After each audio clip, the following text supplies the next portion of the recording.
It's 9:13 p.m. on January 25th, 2022, in a quiet coastal home in Miami, Florida. A single desk lamp casts a dim glow across a cluttered room, its light flickering over a laptop screen humming with code. A middle-aged man, hunched over his keyboard, types furiously, his fingers a blur as he launches a digital strike that's about to plunge North Korea's online world into chaos.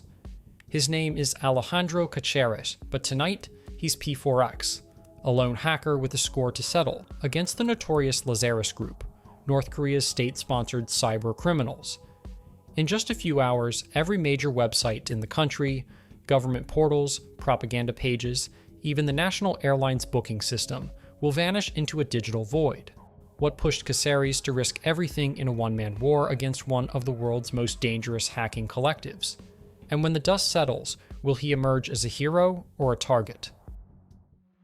Alejandro Caceres wasn't always a cyber vigilante. By day, he's the founder of Hyperion Grey, a cybersecurity firm that tests the digital defenses of companies worldwide. Born in the US to Colombian parents, Caceres is a self-taught coder with a knack for finding cracks in even the toughest systems.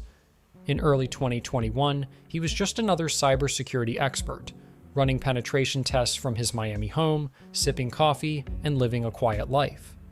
But then something shifted. A cryptic email hit his inbox, followed by a series of strange connection attempts targeting his personal computer. Someone was trying to break in, not just any hacker, but North Korea's Lazarus Group, a shadowy collective infamous for stealing millions in cryptocurrency, crippling Sony Pictures in 2014, and unleashing the WannaCry ransomware that froze hospitals and businesses across the globe in 2017. They weren't subtle. They wanted Caceres' custom intrusion tools, the software he'd built to probe network vulnerabilities, and now a hostile regime was after them. Caceres caught their clumsy attempts, tracing their digital fingerprints back to IP addresses tied to Pyongyang. Furious, he contacted the FBI, expecting swift action. What he got instead was a single interview, a few polite questions, and then nothing. No follow-up, no protection, just silence. For a year, Caceres simmered, his anger growing. The Lazarus Group had come for him, and no one seemed to care. By January 2022, Caceres had reached his breaking point. He wasn't going to wait for another attack. Sitting in his dimly lit home office, he began plotting his revenge. North Korea's internet was a fragile fortress, a closed-off network with just a handful of routers linking it to the outside world. Caceres saw his chance. If he could overwhelm those routers with a flood of malicious data, he could sever the country's digital lifeline. This wasn't about politics or North Korea's missile tests. Pyongyang had fired several ballistic missiles that month, but Caceres didn't care about that. This was personal. Something had to be done. For days he crafted custom scripts, lean but lethal programs designed to exploit weaknesses in North Korea's network infrastructure. He rented cloud servers to boost his firepower, setting them up to hammer the country's internet gateways. On the night of January 25th, Caceres hit execute. The scripts roared to life, flooding North Korean servers with relentless data requests. One by one, websites began to collapse. The state-run news portal, KCNA, went dark. Air Koryo's booking system vanished. For over a week, North Korea's internet was a wasteland. No emails, no propaganda, no connection to the outside world. Just silence. Caceres didn't just pull off the attack, he documented it. Screen recordings and logs captured his assault in real time, showing North Korean servers crumbling under his code. He shared the evidence with Wired, who verified his claims and published the story in February 2022. The world was floored. Many assumed a Western government had orchestrated the outage, perhaps retaliating for North Korea's missile launches. But no, it was just one man, working from a Miami basement, fueled by coffee and a grudge. Caceres adopted the pseudonym P4X, pronounced Pax, Latin for peace, a sly nod to his mission, making the Lazarus Group regret targeting him. But choosing a pseudonym wasn't just about bravado. He knew the risks. The Lazarus Group wasn't just a team of coders. They were a state-backed machine, known for doxing enemies, stealing fortunes, and even issuing physical threats. In 2014, they'd leaked Sony executives' emails and threatened moviegoers over a comedy film. Caceres also worried about his own government. Taking down a foreign nation's internet could, in theory, land him in legal hot water. He braced for a knock from the FBI, but the knock never came. Instead, something stranger happened.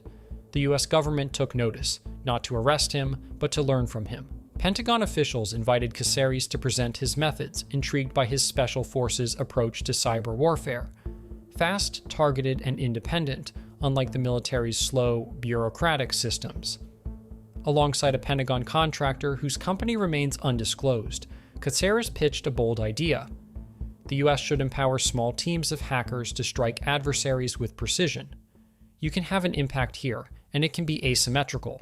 For 2 years, Caceres collaborated with the contractor, even running a long-term hacking project against other foreign targets, he wouldn't say which, as a proof of concept for the Pentagon. But the military's interest faded. Bureaucracy and caution won out, and Caceres grew frustrated. The US wasn't ready to embrace his vision, so he decided to make a bigger statement. He'd reveal his identity and go public with his story. In April 2024, Caceres dropped his mask. In a Wired profile, he revealed himself as P4X, the hacker who'd paralyzed North Korea's internet. The 38-year-old stood in his Florida home, speaking openly about his motives.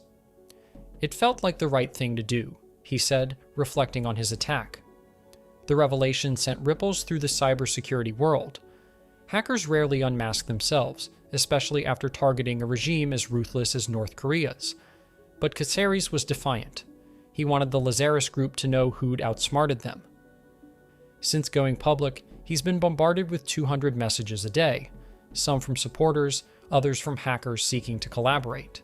He stays vigilant, avoiding risky areas and keeping a low profile. The Lazarus group hasn't retaliated, at least not yet. North Korea's internet has recovered, but Caceres' attack exposed its fragility. The regime's routers, now likely patched, are stronger, but so is Caceres' resolve. He continues running Hyperion Grey, pushing for a bolder US cyber strategy. His attack wasn't just a stunt, it was a message. Target American hackers and face consequences. The US government never charged him, but they didn't fully adopt his methods either.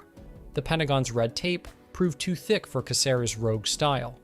Still, his story echoes in hacker communities, from Reddit to DEF CON forums. To this day, the full fallout of Caceres' attack remains unclear. Did it shake Kim Jong-un's regime? Did it deter the Lazarus group? No one knows for certain. What's clear is that one man, armed with a laptop and a vendetta, did what no government dared. He took on North Korea and won.